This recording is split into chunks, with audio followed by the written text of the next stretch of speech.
listening to the Philanthropisms podcast with Rodri Davis.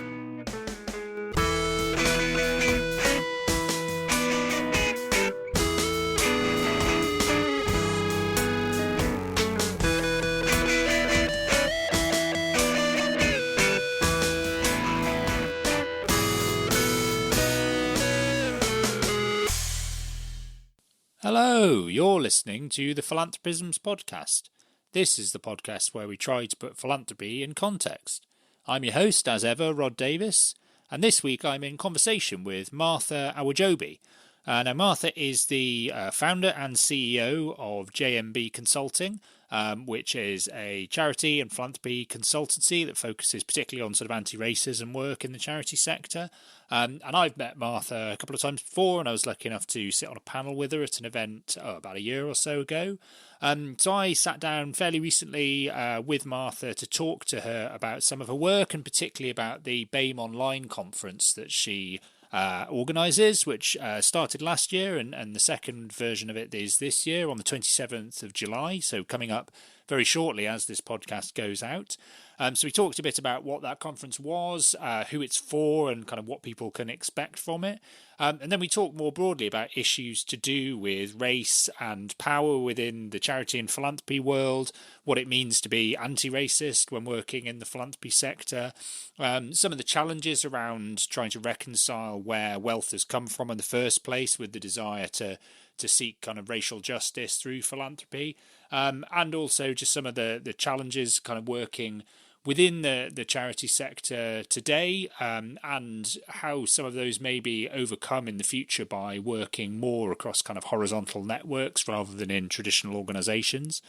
We also talked a bit about the power of storytelling and narrative in trying to kind of envision different futures and get us towards them, and what that requires more of within the philanthropy and charity world.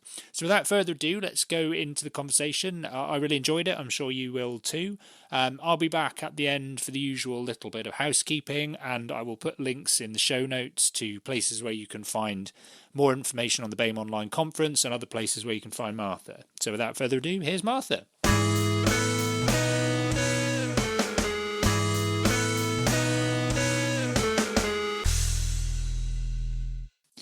Okay, great. Well, I'm here with Martha Awojobi. Hi there, Martha. Hello, thank you for having me. Oh, no, thanks for coming on. And Martha, for those listening, is the CEO of JMB Consulting and one of the organisers, or the organiser of BAMEOnline, a big conference that's happening very soon. So maybe the best place to start, Martha, is for you just to tell us a bit about who you are, what you do, how you ended up doing that, and what the conference is all about. Okay, yeah, I'm like, where do I begin? Because there's so much backstory. My parents met in the charity sector. No, my parents did actually meet in the charity sector. But I was a fundraiser for a really long time. So I actually started fundraising when I was 18 years old. And I was always on the kind of other side of the relationship, with funders being kind of the grantee. And over the course of 10 years, I had quite a few difficult, painful moments of awakening to some of the power dynamics that I was conscripted into doing, some of the practices that I was conscripted into doing that really, I guess, went against my value system, particularly as somebody who's staunchly anti-capitalist. So over time, I became more and more uncomfortable with fundraising practices, joined a campaigning group called Charity So White. And like my time in there, I was definitely agitating funders more than anything else. And then during COVID, I actually lost my job in a hiring freeze. And I started a consulting firm. It sounds really capitalist when I say firm. I started my own business. And one of my first jobs was actually curating the BAMEOnline fundraising conference for Fundraising Everywhere at the time.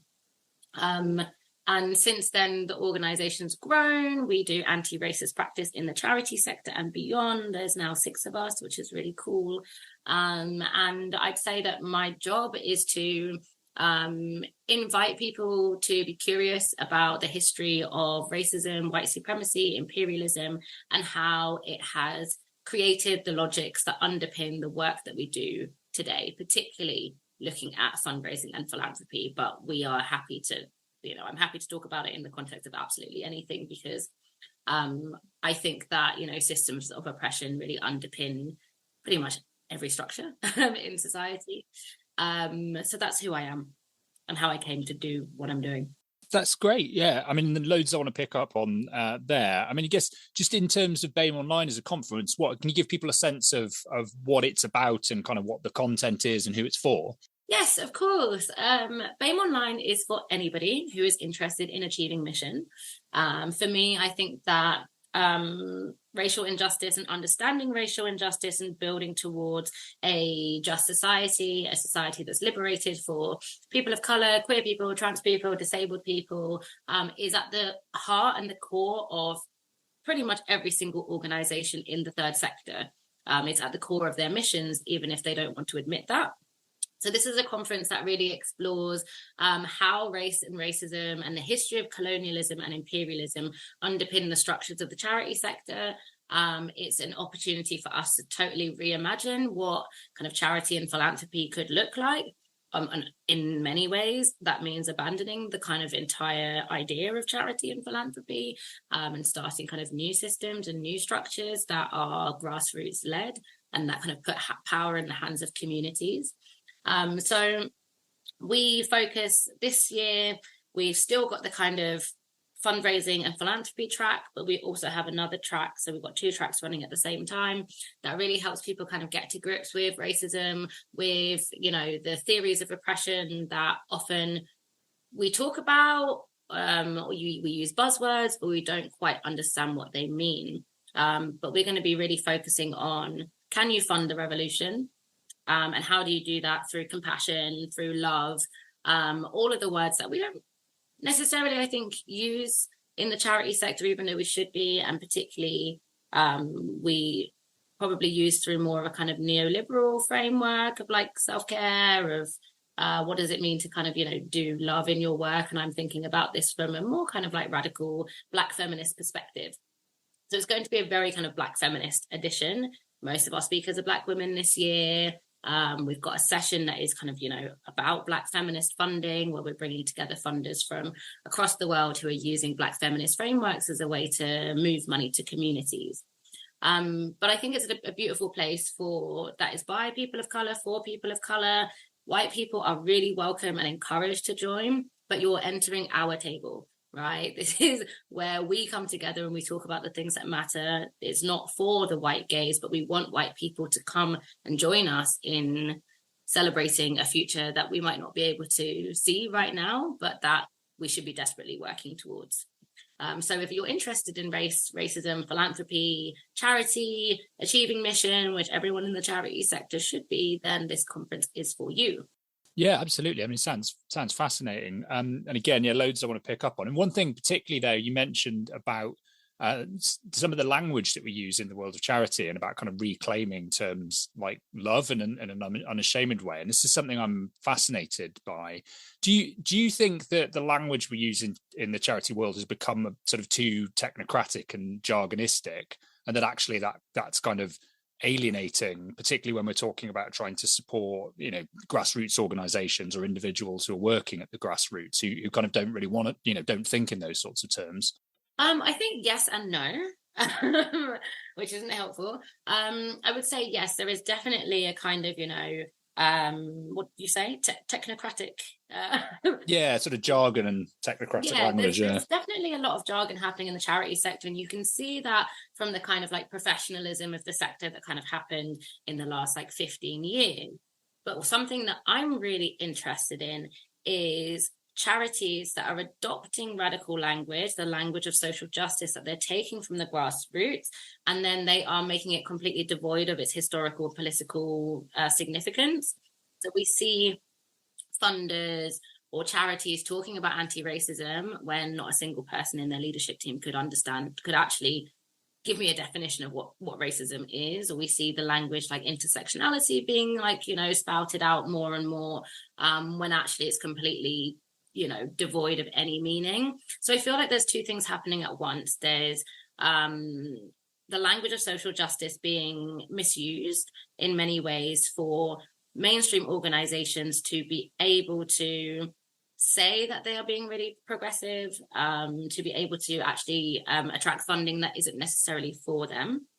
That's something that I find really, really difficult as somebody who, you know, cares about anti-oppression. It makes it really hard to know who to trust.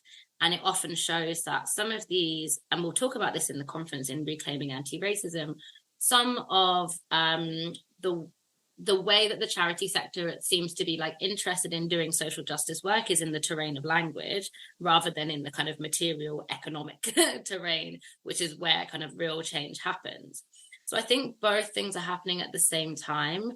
I mean, coming from a fundraising perspective, and now I do a lot of work with grassroots organizations to help them navigate some of these really difficult power dynamics. There is a really kind of alienating jargon that's happening kind of, you know, in policy, in fundraising as well.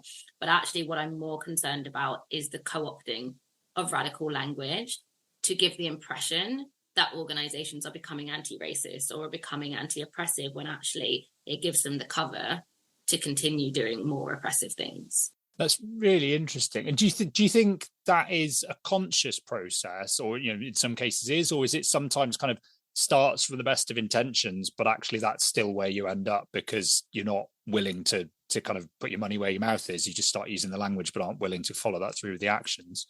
I think that's a really difficult one, and I'm not sure because I'm not the one doing it. Yeah. But I would say that it kind of shows me like a fundamental misunderstanding of what it really takes to do anti-oppressive work.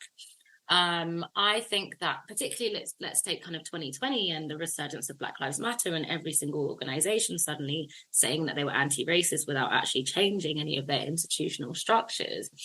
I would say that a lot of people have a very ahistorical understanding of their organizations, like particularly like in foundations, they don't know where their money's come from. So they do think that doing like anti-racism or social justice is like a neat little project. They can be done in 6 months. You know, they can be done in 1 year. And I'm like, well, anti-racism is meant to undo your organization as you know it. So it should be something that you commit to for a really long time. So I would say I think it's a bit of both. I don't necessarily think that it's intentional, like, haha, we're going to trick people.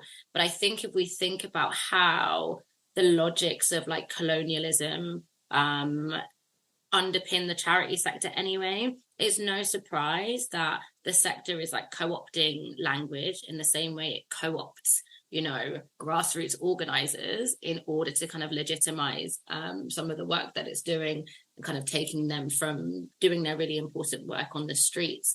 That sounds really ridiculous, but you know,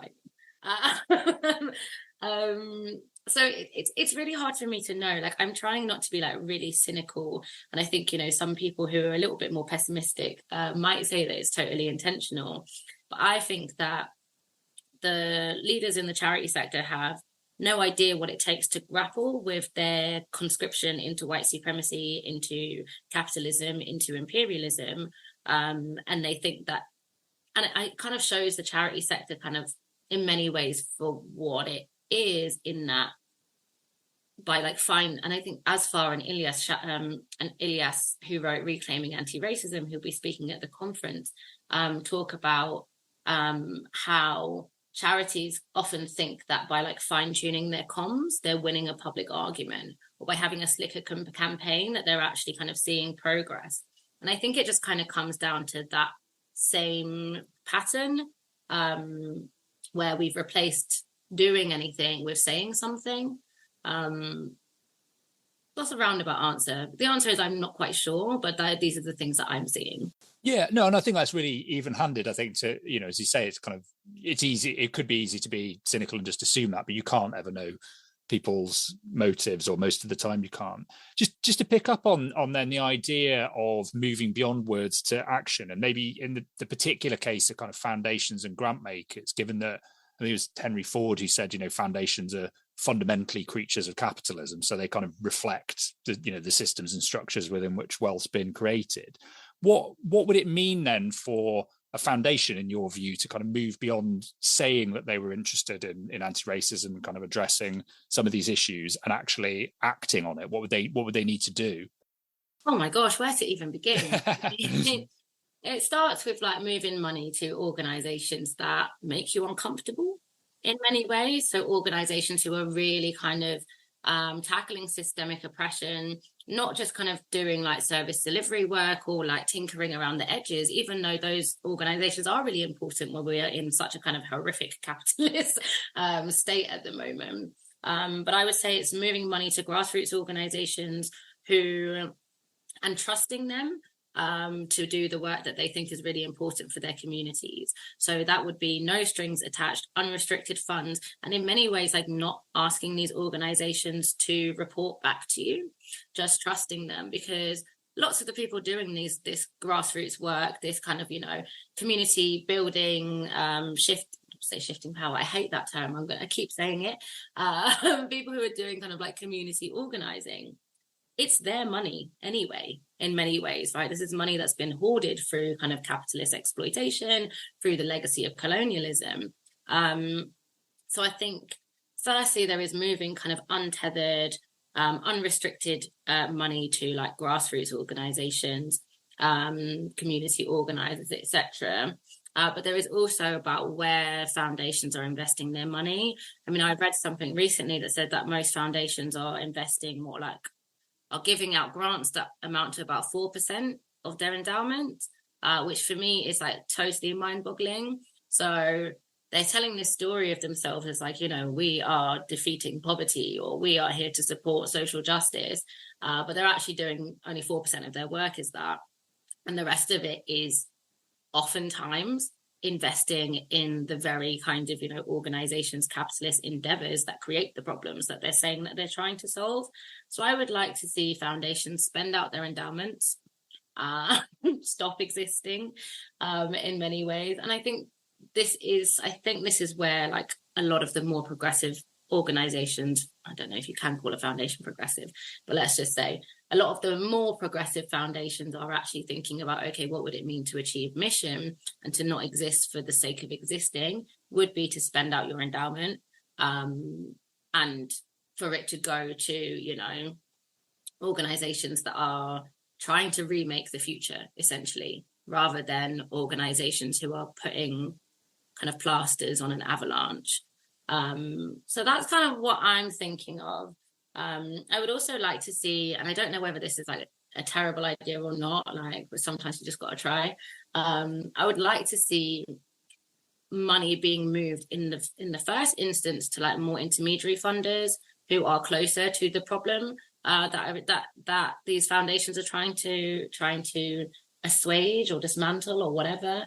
And that was something that I found quite interesting in 2020 was, foundations who were like, oh my gosh, people of color are disproportionately dying from COVID, and realizing that they were totally ill-equipped to connect with those communities, to move that money quickly. So we saw more intermediary funders who were, sometimes kind of infrastructure organizations that were led by people of color who were actually kind of, given large amounts of money to be able to move it quicker.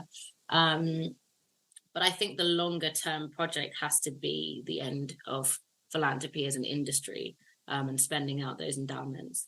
So I'm interested in kind of what's going to happen to these organizations like Resourcing Racial Justice, Baobab in the UK, even Civic Power Fund, who are those kind of intermediaries, and how they're going to play a role in shifting the balance of power. But it's so, I think like philanthropy is like very mysterious as well. So like, I don't even really know what's going on behind the scenes. I've never worked in a funder. Like all I've ever done is experience the kind of worst parts of philanthropy. But those are just a few things that I'm thinking about. Yeah, lots of really interesting stuff in there. I guess pick up on a few of those. I think your point there about intermediaries is really interesting, because there are some that are kind of positioning themselves in an interesting way to precisely to kind of allow money to get to places that it otherwise might not have got to, because they have knowledge of or links into communities on the ground that the funders themselves might not have, and also maybe they can kind of shift the risk profile of some of that funding so that it makes it tolerable for those funders, which I guess kind of points to a broader question about who it is that's actually in the room and has say over where the money goes. And which brings me to the question of, I mean, do you think that the charity sector and sort of particularly the philanthropy bit of it in the UK has a problem when it comes to the diversity of who's involved, and that is part of the problem in terms of kind of addressing the sorts of issues you're talking about? I'm not entirely sure, to be honest, because I don't think that having black and brown faces at the helm of these like quite horrific institutional structures is really going to make a difference. If anything, it may give the illusion of progress while allowing for even more difficult things or more kind of, oppressive things to happen. I don't necessarily think that the charity sector, I think the charity sector thinks it has a diversity problem, but I think it's got a power problem, right? And I don't think diversity is in any way equipped as a kind of, practice to really deal with the power structures.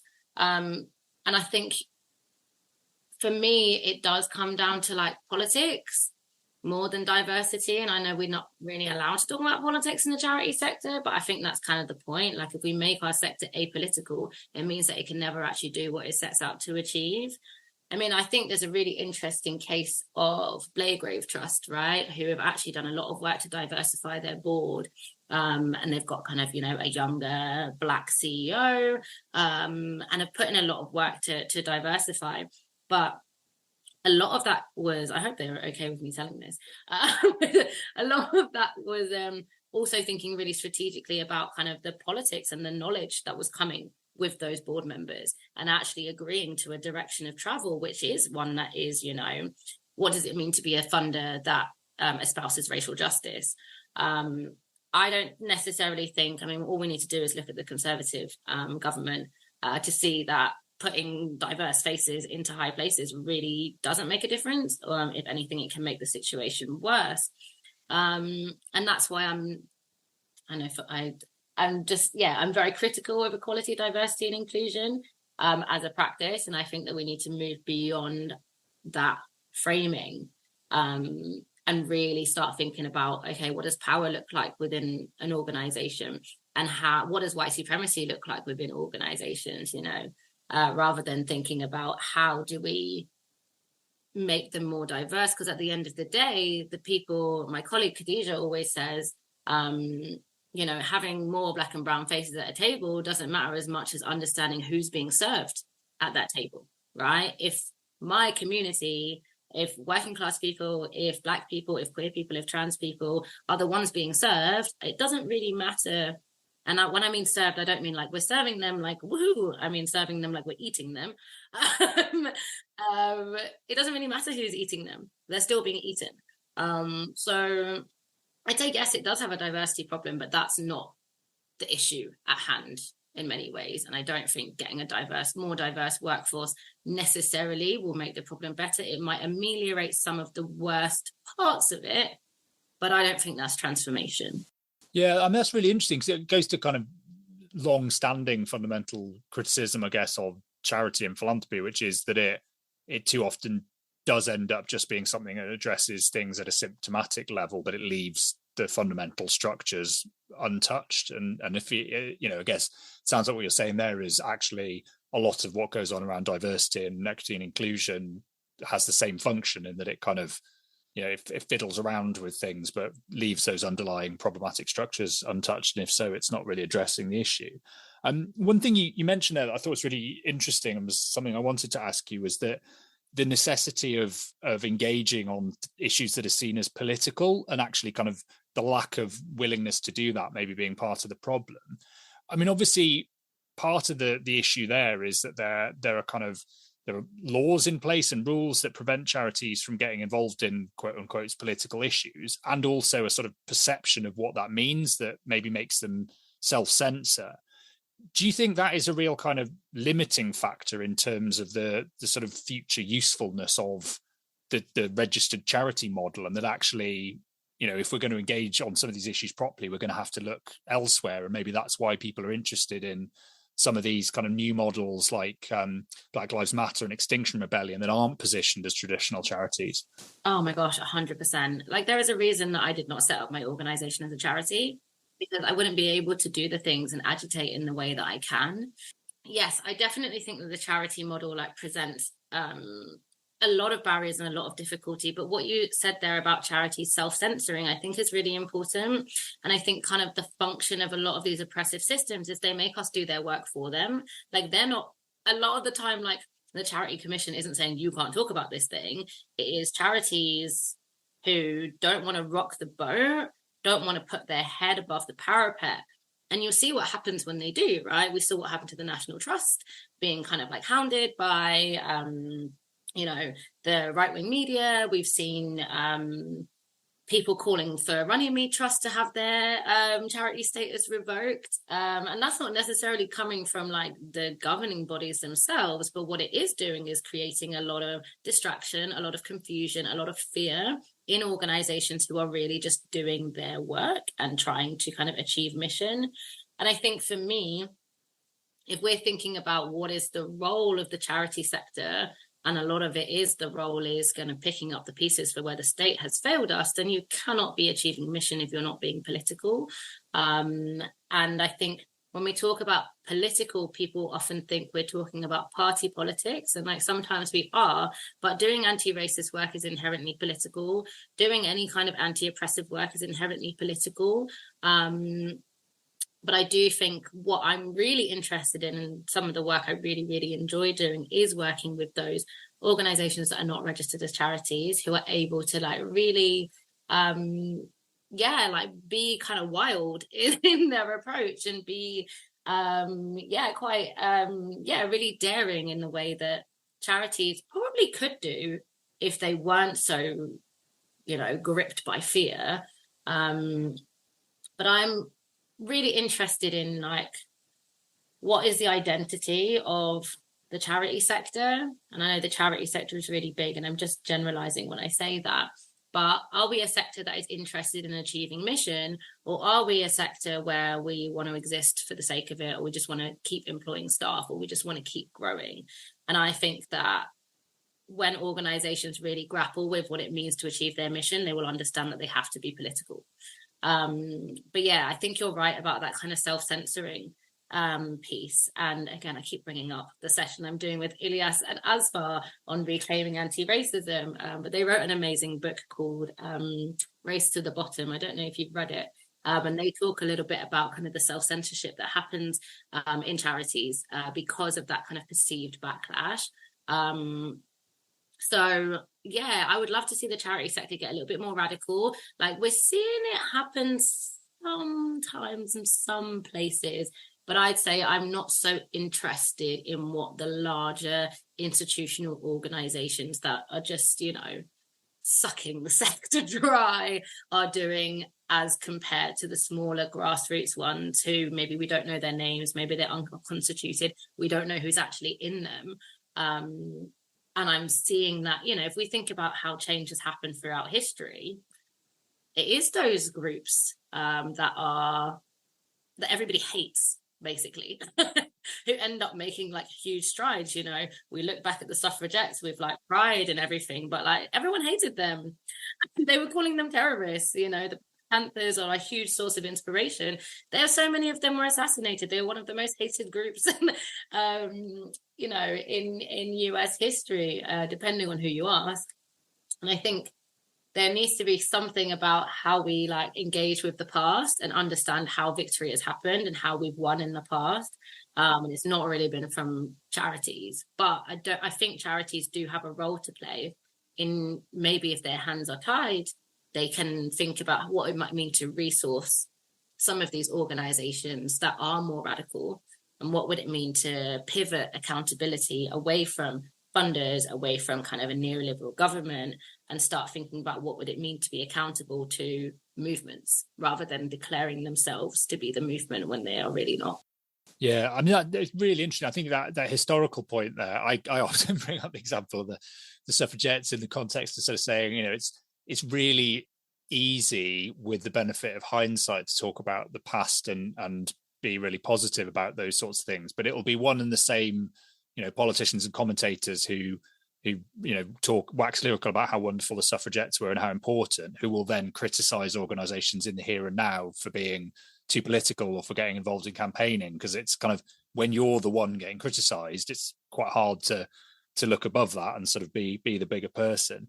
I guess one of the things I wanted to ask, because it related to one of the sessions I think that's coming up at the conference, and the name caught my eye, and it feels like it's really relevant to this, was there's a session on the role, I think, of storytelling and kind of creative arts in developing radical imagination. And again, it struck me when you were talking there that, as well as politics, one of the things maybe that the charity sector or civil society more broadly could be doing is genuinely sort of envisioning other ways for things to be. Do you think at the moment there's enough of that stuff going on? Maybe that's too leading a question, but like what do we need to do to kind of encourage the space to allow genuinely sort of different ideas of how society could function to flourish? Oh my gosh, that is such a big question. And I think part of the reason that I decided on this topic is because I would like some answers too. I've definitely come from the like written word doctrine where like everything needs to be quantified. I think capitalism needs, quantification. It needs for us to be able to order things, to number things, to say like this is this. And actually, if we think about kind of indigenous ways of knowing, that was a very small part of it. There was also kind of knowledge by celebration, knowledge through art, knowledge through storytelling, through simply being in relationship with each other and being in relationship with the earth. And something that is really interesting about the charity sector is, or not interesting, horrible, that it's so exclusive that only a particular type of person with a particular type of knowledge can really enter. So these are people who are, able to speak in the language of philanthropy, people who really understand the written word where English is their first language, who are good at spreadsheets, who can like quantify, who can number, who can evidence based on kind of, I guess like empirical evidence. And that I think is, very much at like the core of like white supremacy and capitalism. And then if you think about like the cultures that have literally been the custodians of the earth, like they think about things so differently. And I'm just thinking, okay, like what would it mean to, I guess, cultivate a practice that like we can't really quantify, or like we can't even really like explain or understand, that would allow us to value like relationships, not just with each other in our organizations, but across organizations, but also like with the earth. Because I'm like, well, we're running out of time. So that's something that I've been thinking of. And I think we get a lot of artwork commissioned as part of like the conference as well, so that people who are neurodiverse, or who English isn't their first language, or who just simply do not like reading, are able to like engage with some of the concepts that we're putting forward. I think that the arts has the power to transform like what we think is possible. And particularly for like, so where I grew up in Tottenham, and it is, a place that is seen as like quite deprived. But actually, the kind of amazing like music that comes out of Tottenham, like the amazing like artists that come out of Tottenham who aren't necessarily engaging with a kind of white way of knowing the world, but are bridging the gap between like maybe the way our ancestors would have understood the world. Like in Yoruba culture, where my father is from, we don't talk about worldview. We talk about world sense, because we sense the world through like hearing, rather than like through, visual. And I'm just really, really keen to like talk to people about how I think funding works in the art sector in a way that like really like dampens out radical imagination. But yeah, I don't have the answers. That's why we all have to go to the conference, right? Because this is like one of the sessions that I've been really, really, really looking forward to. Particularly, I've been working with an organization called Migrants in Culture for the last year, helping them with fundraising strategy. And the way they've transformed my thinking, even though I'm meant to be the consultant, I literally just feel like they have schooled me, they have taught me, they've invited me to think very, very differently over the time that we've been working together. So I've asked them to come and talk to us a little bit about, radical imagination and how the arts kind of can free us and transform us, and allow us to put words to the unexplainable in many ways. So a little bit of musing there. I don't think I've answered the question, but that's because I don't have the answers. And that's it's probably unfair of me to expect you to have an answer to a question that big, but it's really interesting. And I think it goes back to it ties together neatly for me with that point about sort of understanding where the systems and structures we use in philanthropy and charity have come from. Because again, it kind of, I think there's a lack of appreciation sometimes of the fact that the way in which we do funding particularly, but kind of charity more broadly, does reflect a particular worldview that's largely kind of an late 19th, sort of early 20th century one that's built on a kind of, model of scientific process and empiricism. And actually, that isn't the only way of doing things, and it doesn't always tell you everything, and it doesn't always fit that neatly with other ways of knowing. And I think there is a real issue with kind of different forms of knowing having been historically undervalued. So I think it's really interesting to see these conversations that maybe try to, expand our understanding of what it is to have knowledge. I'm trying to get to grips with love. It's really important, but I think it's something that, part of the reason our culture is so deeply embarrassed by love is because love is so transformative, right? And you can't quantify love, you really can't, but you can experience it through other ways of knowing in many ways. And I think it's uncomfortable for us to not know everything or not be able to kind of quantify everything, because white supremacy demands us to have perfection in many ways and to just be able to evidence absolutely everything. But I think if that was going to work, then we wouldn't be in this shit show. So I'm okay, what does it mean to do things totally different in ways that make me feel very uncomfortable? And I think that's part of what's been great about my organization is that we've all committed to just doing things in a totally different way, regardless of whether it works or not.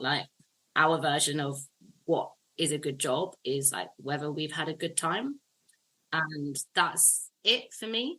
Rather than thinking about how many people come to my conference or how much money are we making. Obviously it matters that we make money so that we can all survive, but actually if we were doing our work through with a loving practice and with joy at the heart of it, then for me it's did we have a good time together? Have we built really great relationships? Can we say that this has felt good?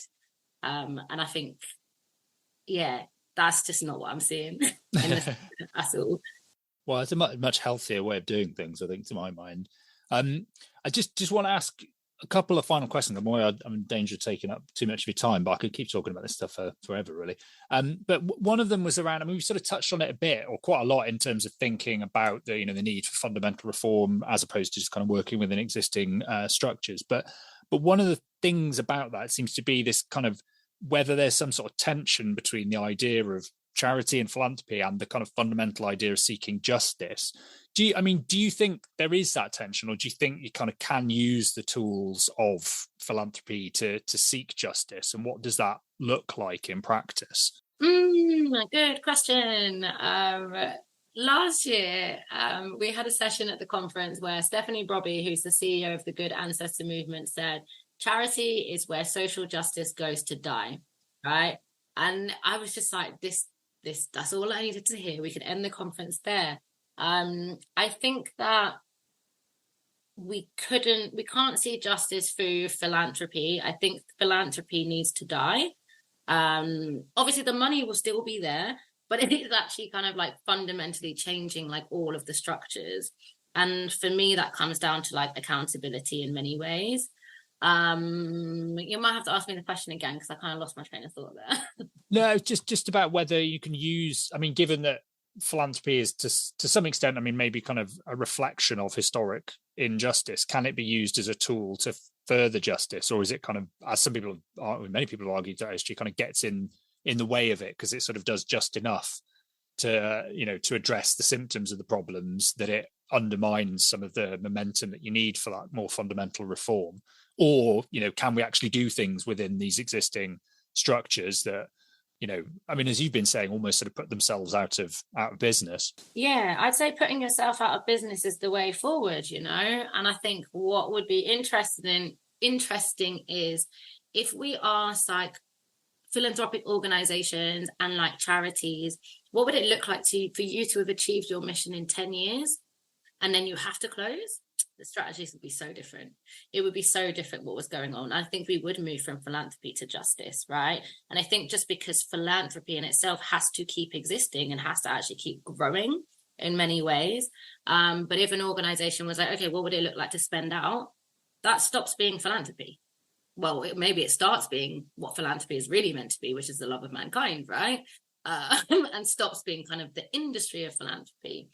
I think that, it's so interesting that like we use this language about like achieving mission and, seeing social justice and then don't do anything that actually precludes those things happening.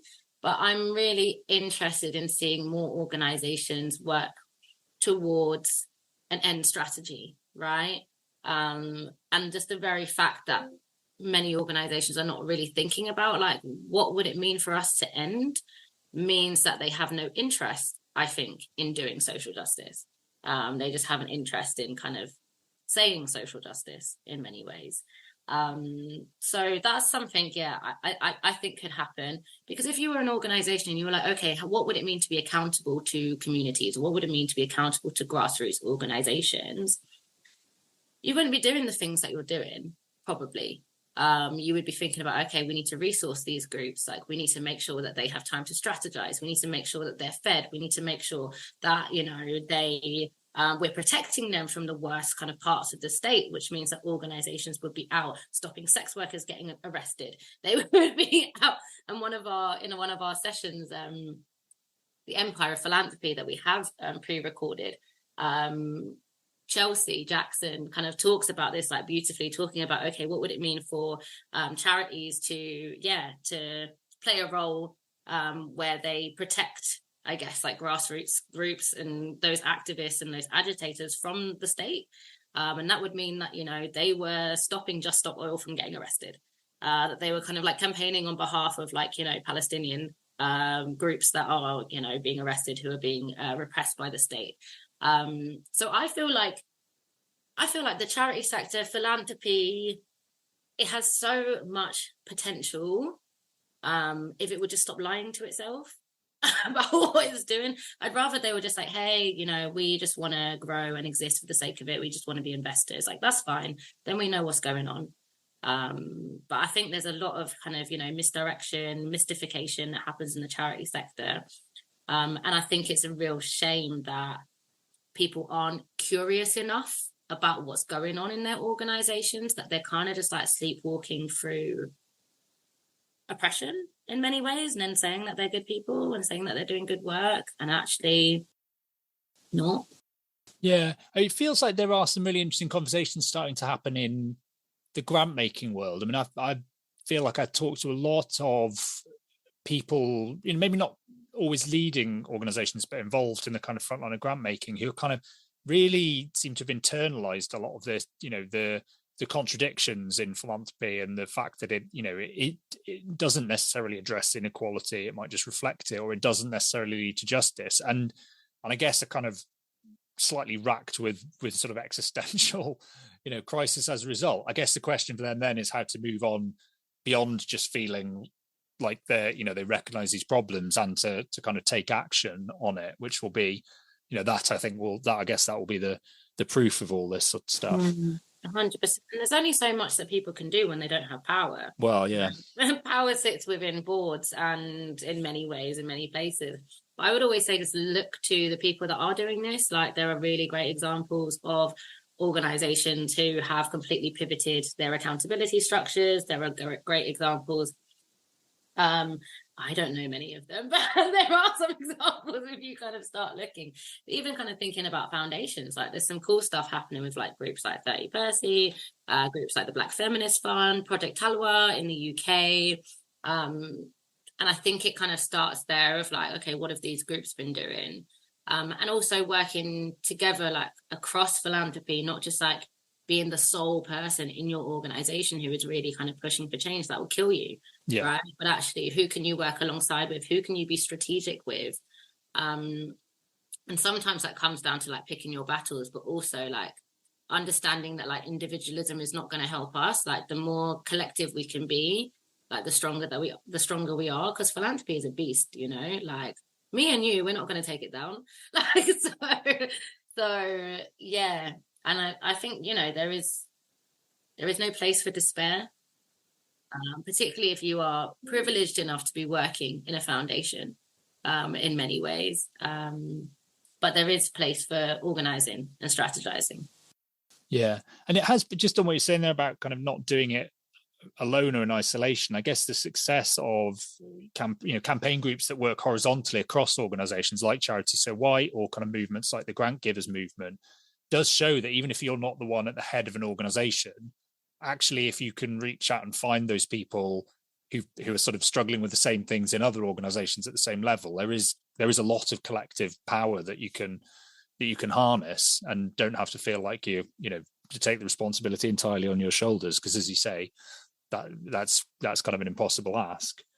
I just wanted to, the final thing I just wanted to touch on was, I mean, kind of relates to all of this in terms of like what one of the barriers might be to getting action on some of this stuff, I suppose, is that even when people are, you know, accept the arguments and accept that you know these are issues and generally want to address them, there's the kind of problem, and the quote of "when you're accustomed to privilege, equality feels like oppression." You know, that people are being asked to give something up, and that actually kind of recognizing the need to shift power or to share it with others might mean that you, as a result, if you are somebody who's kind of benefited from those systems and structures, has less power. How do you think the danger is that kind of makes people more defensive than they otherwise would be? And what's the answer to that? Do people just need to get over themselves and stop kind of exhibiting white fragility, or do you kind of need to work with people to get them to the point where they can, you know, do what's necessary to shift power? That's a really good question, and I sometimes feel really fortunate to like not be like white, so that I don't have to like, feel these feelings at all. I would say that some like people do need to get over themselves, and also like for me, like it helps for me to understand that like not everybody wants equality, not everybody wants for us to have a just and free and fair society, and I need to know the difference between someone who doesn't give a crap and somebody who might be a little bit misguided, who actually wants kind of, you know, the right things, but kind of needs to get out their own way. I would say that it depends on who you ask as to kind of what argument works. Like, I don't really do the moral argument myself.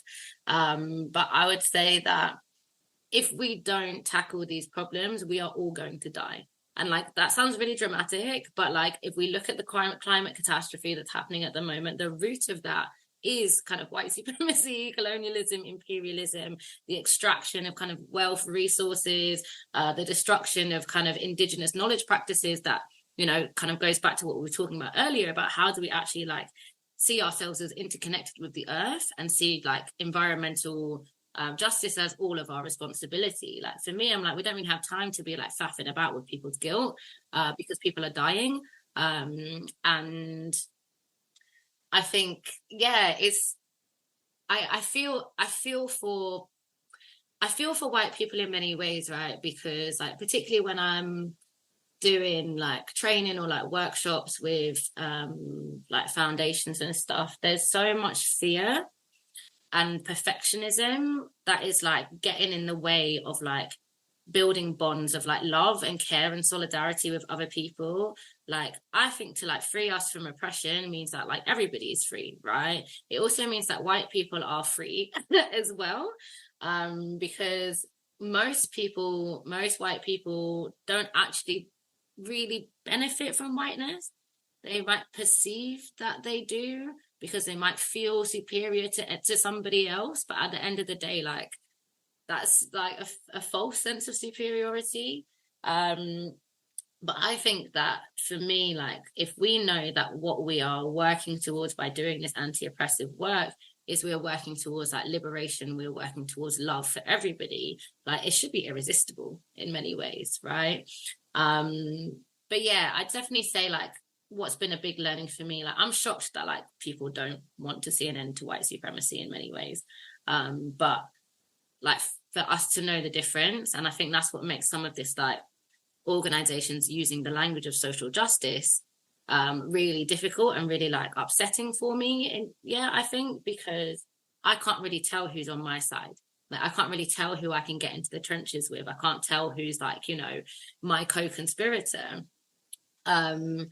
But yeah, I would say that white people need to understand what white supremacy is doing to them. They need to understand that whiteness is killing us all. It's not just killing people of color. But yeah, and I think it's, you know, that's a choice that they have to make. Like, I'm not really interested in like soothing the egos of like upset white people at all. Like, I'm really interested in like forming like tight bonds with people who really want this to happen.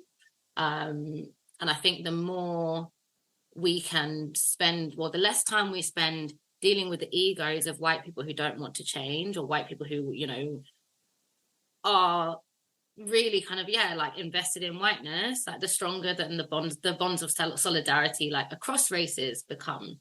But I think we spend a lot of time focusing on like racists and changing the minds of racists rather than thinking about actually like who could we be co-conspirator, or who could we be conspiring with, you know, who shares our values and our vision. They might not share our language, but like who shares our vision. And I think, yeah, I see it happen a lot. Like, I think it was Toni Morrison that said the function of racism is distraction. And I'm like, actually, you need to be really clear on like your navigation and like, you know, where to put your energy. And I do a lot less shouting online about, you know, at white people who are racist, and a lot more having dinner with other people who share my dream of an anti-racist future. So yeah, it's a bit of a difficult one, because I do feel like, you know, each to their own. Like, everyone's got their way of doing this work. Like, my way of doing this work is very different to like yours or to anybody else's. But I'm definitely like, if I'm thinking about like joy being at the heart of this, I'm really not interested in battling with white people who don't want to get out of the way. I'm really interested in bringing those who do want to see a liberated future to our dinner, so that we can, you know, feast on our ideas rather than on people of color. Well, that sounds absolutely understandable. And as you say, kind of just, I mean, a more bearable, you know, way of doing things, I think, if you're going to make it kind of sustainable to actually kind of keep doing this work. Because as you say, just kind of having fruitless arguments with people whose mind you're never going to change is going to grind you down pretty quickly, I think. 100%. Yeah. Listen, Martha, it's been an absolute pleasure having a chance to talk and, you know, really kind of range around over lots of really interesting stuff there. I'll put links in the show notes to where people can get information about the conference and sign up, and you direct people towards that. And I'll put some links as well to other things they can read if they're interested in the stuff we've been talking about. Just remains other than that, just to say thanks ever so much for coming on the podcast. You know, I hope the conference goes really well, and, you know, look forward to catching up at some point in the future. Thank you. Thanks for having me.